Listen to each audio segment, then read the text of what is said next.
a cabinet meeting on December 18, 2007, the Japanese government discussed whether unidentified flying objects exist.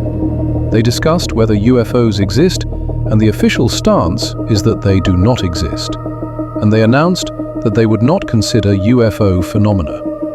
Before that, since the UFO issue first appeared in society, they had never commented on it.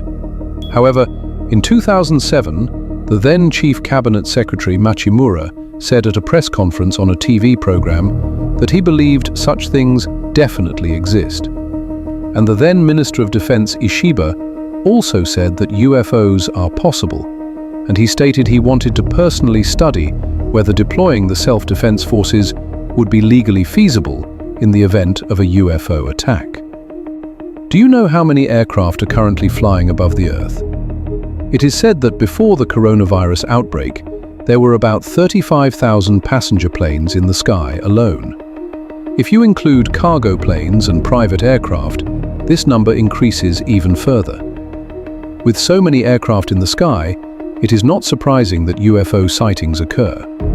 Even so, we still rarely hear real testimonies like this. Given this fact, it seems there really may be no such thing as UFOs. However, the lack of UFO sightings seems to have another reason.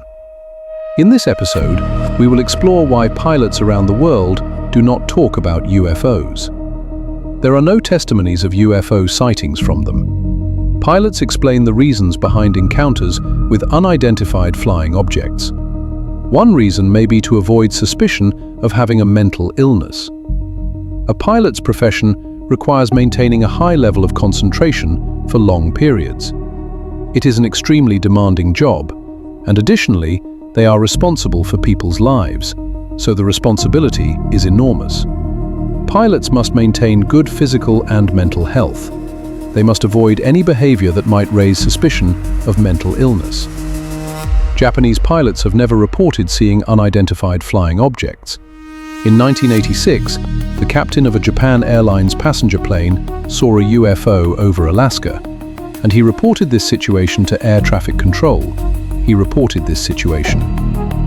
As I mentioned earlier, according to reports from former Japan Air Self-Defense Force fighter pilots, the US Federal Aviation Administration considered his report unreliable and questioned him after the mission ended. After that, Japan Airlines suspended the captain from duty and instructed him to see a psychiatrist upon returning to Japan. As a result, the captain was diagnosed with a mental illness and was grounded for a long period.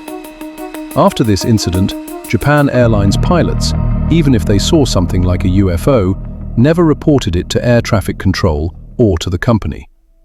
Even today, all Japanese pilots who have heard of this incident seem to do the same.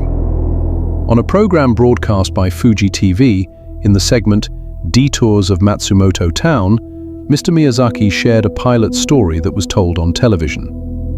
When he asked several pilots working for a commercial airline whether they had ever seen a UFO, he asked if they had seen UFOs. When asked about it, the two pilots answered in surprise that they had seen them many times. What was even more concerning was that another pilot remained silent about it. According to them, pilots must undergo medical examinations every 6 months. If they answer during the medical exam that they have seen UFOs, they will fail the medical exam. The reason, of course, is that they will be considered to have mental health issues. If a pilot fails the medical exam, they cannot fly. In other words, they are not allowed to work anymore. This story illustrates that witnessing unidentified flying objects is taboo for pilots. Regardless of the truth, if they do not want to lose their jobs, they must answer that they saw nothing. These stories raise doubts about why pilots have to undergo medical examinations. Are the medical checks truly too strict, or are they to cover up the existence of UFOs? However, there seems to be a good reason for conducting such strict health checks. What is the reason?